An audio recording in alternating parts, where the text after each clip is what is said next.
Ya. Tercero, sí. Iglesia como pueblo de bueno, aquí tenemos mucha materia, ¿eh? Porque decíamos esto en los capítulos centrales, dice este número 9 y el 10, o sea, todo este capítulo, pero en todo tiempo, dice el número 9, y en todo pueblo es grato a Dios quien le teme y practica la justicia. Punto. Fíjense que ya solo, dice, a ver, tranquilo, que no sigamos leyendo, punto. Pensemos esa frase. En todo tiempo y en todo pueblo es grato a Dios quien le teme y practica la justicia. Ese es el principio de la salvación universal. O sea, quien practica la justicia está viviendo la comunión con los demás. Y quien teme a Dios, el temor a Dios, la comunión con Dios. O sea, allí donde hay comunión con los demás y hay comunión con Dios, ahí hay salvación. ¿Y dónde? ¿En qué pueblo? En cualquier parte, donde sea. Donde suceda eso, allí hay salvación. Eso es grato a Dios. Porque acontece la iglesia. Entonces, por eso el principio de fuera de la iglesia no hay salvación, es verdadero. ¿Se entiende? Fuera de la iglesia, ese aforismo que había dentro de Cipriano, de varios padres, es cierto. Fuera de la iglesia no hay salvación. Es decir, fuera, pero no fuera de una institución, sino que fuera de la comunión con Dios y fuera de la comunión con los demás. No hay salvación. Y al revés, donde hay comunión con Dios y hay comunión con los demás, hay iglesia, se constituye la iglesia, acontece la iglesia y hay salvación. Entonces, en todo tiempo y en todo pueblo es grato a Dios quien le teme y practica la justicia.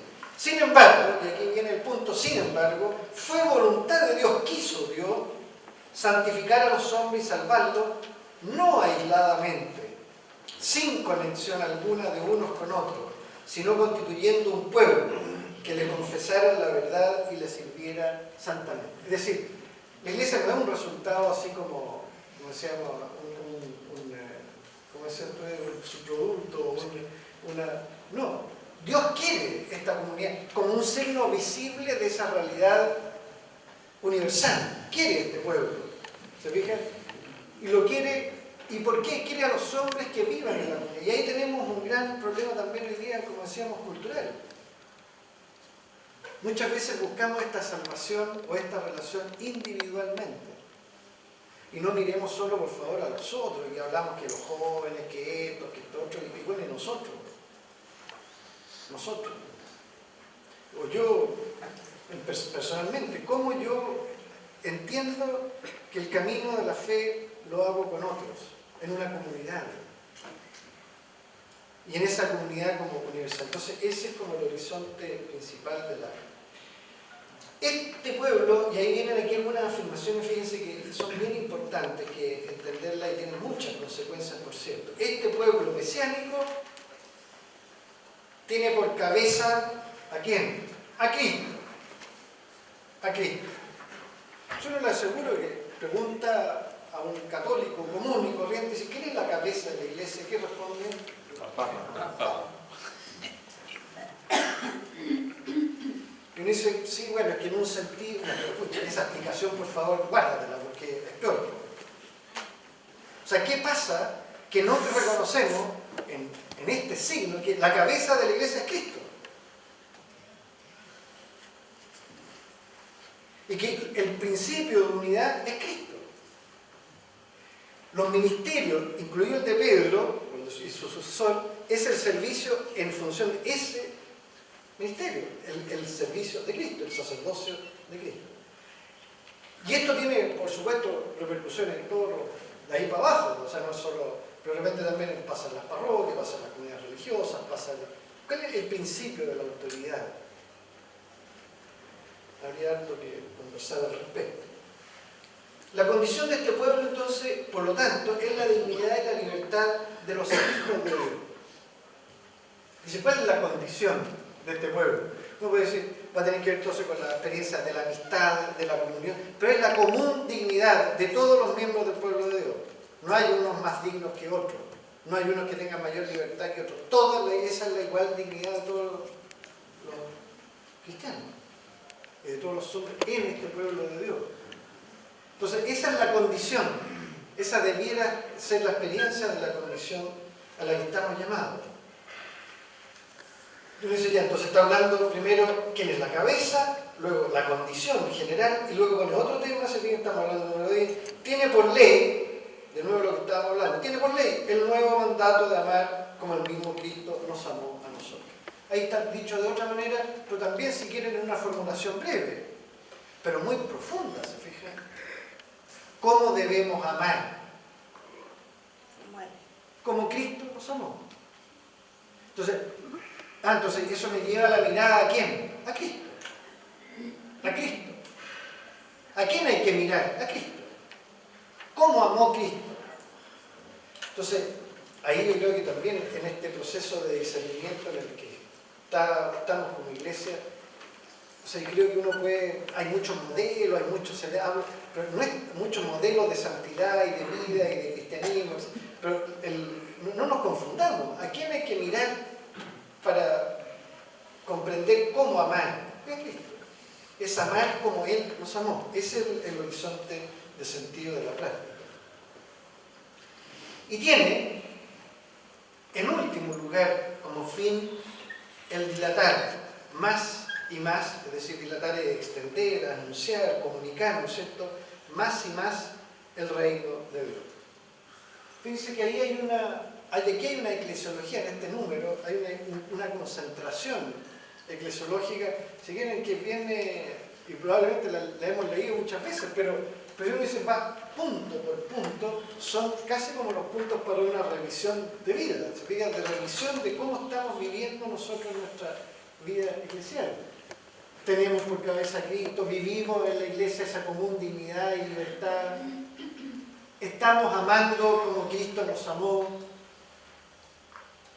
vivimos en el fondo, nuestra pasión es el reino, o tenemos otro, estamos como desorientados, desenfocados. ¿Me fijan? Porque es cierto, a mí me puede gustar el fútbol, y de hecho me gusta. Me puede gustar, tengo muchas pasiones y todo, pero dice, bueno, pero a ver, ya, pero hay la pasión de la existencia. ¿Dónde está puesta? ¿Dónde está puesta? En estar yo bien, en mi bienestar, en ser reconocido por los demás. Bueno, todos necesitamos ser reconocidos por los demás, pero eso es lo que yo busco en la vida, en la existencia. ¿Dónde está ese horizonte? Por ello dice el número 10 también, este es un pueblo sacerdotal, un pueblo profético y real. Bueno, y esto es lo que algo ya había dicho, ¿cierto? Esta relación profunda también entre sacerdocio común y sacerdocio ministerial. Ustedes ya han escuchado varias veces probablemente hablar del mismo Papa Francisco, habla él, es una de las preocupaciones, dice, nos queda mucho por andar, justamente en que la Iglesia, esta afirmación, que por el medio del bautismo hemos sido constituidos en pueblo sacerdotal, profético, real, no ha sido suficientemente vivida, comprendida, realizada en la Iglesia. Y si uno habla de sacerdocio, se sigue entendiendo prácticamente, exclusivamente como el sacerdocio ministerial. O sea, si alguien le pregunta a un laico que se siente que es sacerdote, no, yo soy padre. O sea, ese común sacerdocio común y la relación que hay con el sacerdocio ministerial, y eso, que uno no sea en desmedro del otro, sino que están de modo distinto en función del único sacerdocio de Cristo. ¿Qué significa eso en la vida de la Iglesia? O reproducimos en la Iglesia relaciones jerárquicas clericalistas. Bueno, esa ha sido una de las preocupaciones importantes del Papa Francisco.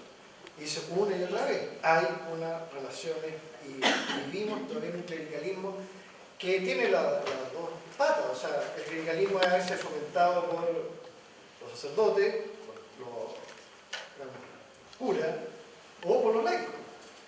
Y a veces incluso, yo conozco varios de mis amigos curas, digamos, muchas veces el cura puede tener la mejor disposición de generar efectivamente una relación comprensiva del ministerio sacerdotal y del pueblo sacerdotal en una relación muy rica, comunitaria, teológicamente, todo lo que quieran, pero los laicos muchas veces nosotros preferimos una relación jerarquizada, infantilizada.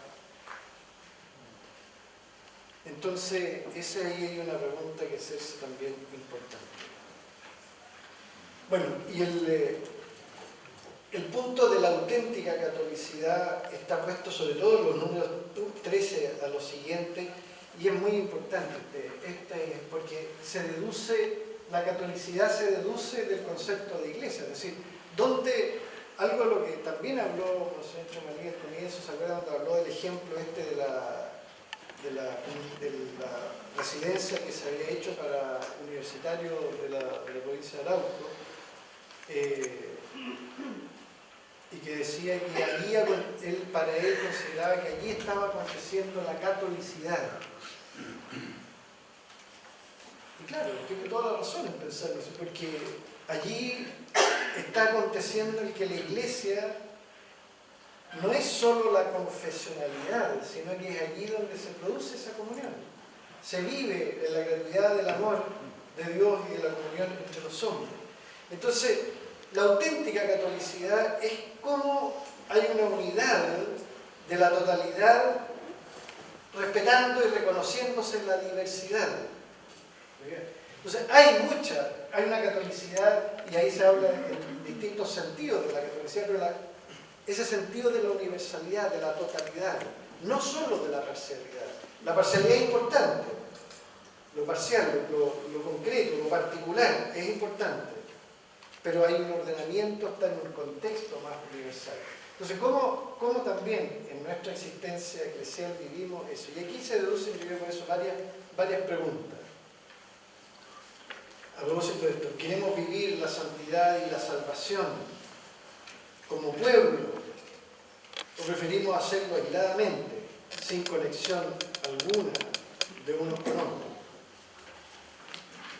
Bueno, yo creo que estemos aquí, claramente no es una pregunta que directamente, o sea, salvo que estemos aquí por obligación, pero yo creo que si estamos libremente acá, está expresando que queremos vivir conectados con otros, que queremos acompañarnos, que queremos ayudarnos mutuamente, que queremos buscar juntos un camino. Eso sí, ya lo habrán conversado, ¿cierto? Es caminar juntos, no aisladamente.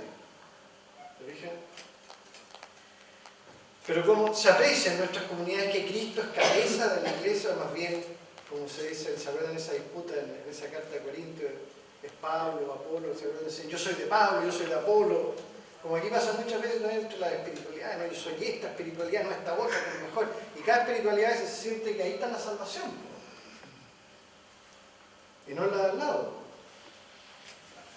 Entonces, ¿cómo entendemos de que no, que mi fundador, que tu fundadora, que no sé qué? Pero a ver, ¿sabes qué? Despejemos este tema, aquí es otro tema. Es otro tema.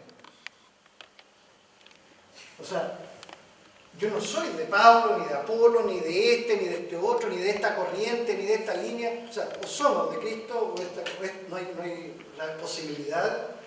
O sea, ¿qué son las espiritualidades? Que son dones, carismas, en función del pueblo de Dios, es de la comunión de toda la iglesia. Si no, es para construir el cuerpo de Cristo. No para construir a Apolo, o a Pablo, o a quien sea. Eso está...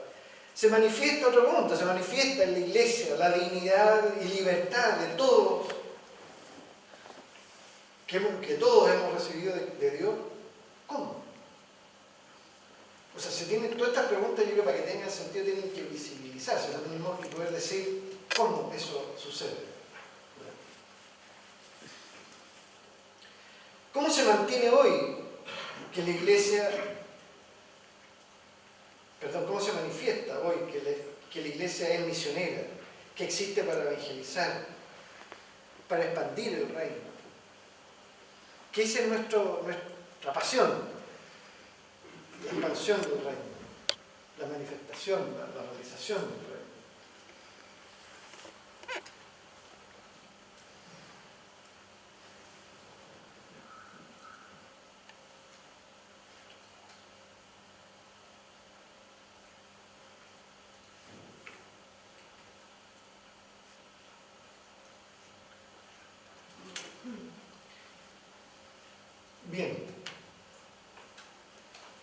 último, está el tema de la santidad, que lo decíamos, tiene que ver con esta vocación universal. Se pasa en el Vaticano II de un estado a un camino, la santidad como camino, algo hablábamos por ahí en la pausa. O sea, la santidad no está constituida por un estado porque yo soy cura, porque yo fuera laico, porque yo fuera casado, que fuera soltero, pero era básicamente, particularmente era por un estado de vida que constituía la santidad. Eso no es la santidad. La santidad es un camino, y que eso es lo que se expresa básicamente ahí en el lienzo número 20. Y por eso es necesaria la crítica a la hipocresía religiosa. Esto también el Papa Francisco, en toda su homilía, vuelve una y otra vez a la hipocresía. Lo que se reviste de religioso, lo que se reviste de santo, lo que se reviste de doctrina segura, lo que se reviste de... Y en el fondo no es otra cosa que la autoafirmación de sí. Es el deseo de autojustificarse. No recibir la salvación como un don, como una gracia, sino que es algo que yo tengo. Yo muestro a los demás. Además, mentirosa, porque... Y esta es la crítica profética de Jesús a la hipocresía de las prácticas religiosas. La piedad judía tenía 3 pilares, que ahora estamos en Cuaresma. ¿Cuáles eran los pilares de la piedad judía? Que nosotros lo hemos tomado tal cual. ¿Cuáles eran los pilares de la piedad judía? La oración, ayuno y limosna. Y Jesús no tuvo contemplación con ninguna de las 3 cuestiones. ¿Cuándo se hacen para ser visto por los demás? Para manipular la conciencia de otros. Aparecen muy bonitas, o sea, alguien dando plata o alguien orando. ¿Qué más piadoso que alguien rezando? Sí, pero quizás no es flatus vocis.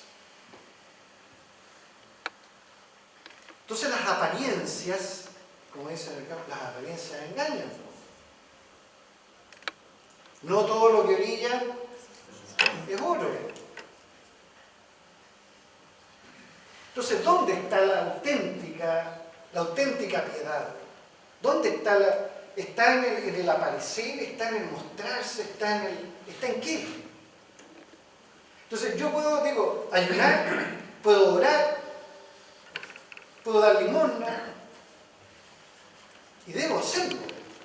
Pero el punto es cómo eso está expresando qué? La comunión con Dios y la comunión con los demás. Si eso no es así, mejor que nos guardemos todas esas oraciones, todos esos ayunos, todas esas cosas. Porque están siendo más bien instrumentos para una, autoafirmación de sí, autojustificación, etc. Eso es la hipocresía, ser falso. Ser falso. No ser nosotros mismos. No vivir auténticamente la relación, sino que hay que ver. Y yo creo que si uno se pone la mano en el corazón, uno dice cuántas de las cosas que no realiza son muchas veces tan condicionadas, están en esta lógica de la hipocresía. La necesaria crítica también a los intentos de dominación. Ya hemos visto en casi todos, muchos de los casos de abusos sexuales y de otras miles de cientos de cuestiones, donde se ha juzgado por la conciencia de las personas. Es un nexo mortal entre religión y sexo, religión y plata, religión y... Porque la religión es muy potente. Una persona, porque la religión es, ¿qué es lo que está en juego en la religión? Es la relación con Dios, que es lo absoluto, que es lo decisivo. ¿Se fijan? Es lo más radical. Entonces, cuando eso yo lo uno a la política, cuando yo lo uno al sexo, cuando lo uno al dominio de otro, cuando lo uno... O sea, es de una potencia, no sé si hay otra cosa que tenga tanta potencia como esa. Entonces, ahí hay la santidad, el reconocer a Dios como el único santo, tiene un camino ahí de purificación muy profundo que requiere una... La manipulación ideológica, también el Papa habla mucho de esto, de cómo muchas veces nos ponemos ante el Evangelio más que con una actitud de escuchar y nos ponemos ante los demás en una actitud de verdadera escucha, es más bien siempre para llevar lo otro a la justificación de sí mismo, reiterar las propias prácticas, reiterar lo mismo que sabemos siempre, etc. Entonces pregunto acá, ¿reconocemos y valoramos la acción santificadora del Espíritu, como dice, en la frontera, en los márgenes? Porque todo lo anterior nos lleva a eso. O sea, cómo salir, la santidad tiene que ver con la santidad de Dios, el único santo. Que en Cristo, ¿cómo se expresa santidad? No uno tiene que mirar a Cristo. ¿Cómo se expresa en Cristo la santidad? ¿Cómo se expresa en Jesús esa santidad? Es saliendo de sí, es la total donación de sí, hasta el extremo, hasta los márgenes, de los pobres, los pecadores, etc. Ese es el camino de la santidad. Bien, y el último punto que yo quiero dejar es este tema del discipulado misionero,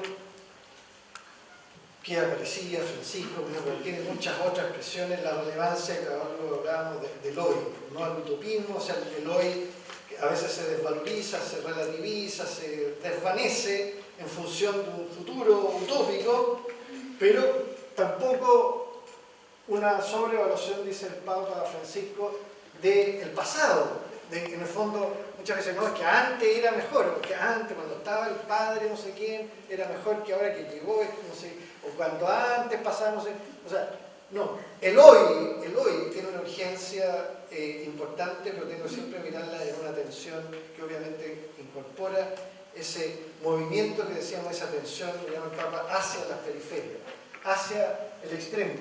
Las periferias, Papa habla de las periferias existenciales, donde están los hombres y mujeres muchas veces lejos digamos, a veces no de Dios, sino que muchas veces lejos también de nosotros, estamos lejos de ellos y ahí hay que generar ese encuentro, esa acogida. Fíjense aquí de nuevo Lumen Gentium y después con otros textos que pudiéramos leer, dice, porque Cristo es la luz de los pueblos, dice la Lumen Gentium número 1, porque Cristo,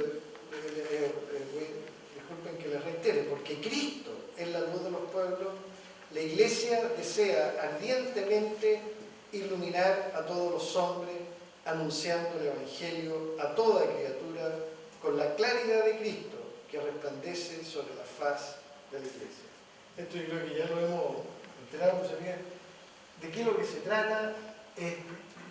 La Iglesia desea ardientemente iluminar, pero porque es Cristo la luz de los pueblos. La luz de la Iglesia no es de ella, es la luz de Cristo. Esa es la Lumen Gentium. Y este es el descentramiento a lo que se nos está invitando una y otra vez. No nos estamos anunciando a nosotros mismos, sino que el Evangelio de la gracia, el Evangelio del perdón, el Evangelio de la misericordia, la luz de Cristo. Ese es el anuncio. Y por eso las dos categorías pastorales de las que habla Francisco, cercanía y encuentro. Sin eso no hay posibilidad de generar ninguna otra cosa, como ya lo hemos dicho. Entonces la última pregunta, nuestros hechos y palabras nos acercan a los hombres y mujeres de nuestro tiempo. ¿Cuáles sí? ¿Cuáles no? Y de nuevo, insisto acá en esta relación, hechos y palabras. Porque puede que haya hechos que no acercan, pero no hay una palabra, o al revés, o no hay... pero en el fondo, ¿de qué manera vivimos este discipulado misionero? ¿De qué manera vivimos en esa pasión de qué es lo que se pone muy fuertemente en esta perspectiva, como digo, de la Lumen Gentium y que es fruto para nuestra comprensión de la Lumen Gentium? Bien, yo tenía también muchas preguntas, pero se las puedo dejar después a Padre Mauricio para que se envistan, pero yo creo que ya he hecho hartas preguntas. Yo creo que ahora lo que podríamos hacer quizás es, yo no sé cómo lo pensaste, Mauricio, de hacerlo en grupo, hacerlo aquí abiertamente, ¿sí? De tomar algunas de las preguntas que yo he lanzado, así, alguna que les haya resultado particularmente importante, que los hace pensar, que los hace ir más allá de lo que yo estoy preguntando, o tienen otras, o ustedes consideran que a partir justamente de la Lumen Gentium, de lo que estamos viviendo como iglesia, acá, iglesia también en esta arquidiócesis, de las cosas que han ido sucediendo también como signo del espíritu en medio nuestro. Hay otros desafíos, otras preguntas en esta idea de, como digo, vuelvo a la pregunta como inicial, de qué manera la Lumen Gentium es una ayuda, un impulso también a estos procesos de renovación, de conversión a la que se nos ha invitado, y que nos está invitando la Iglesia en Aparecida, en el Vaticano II, etc.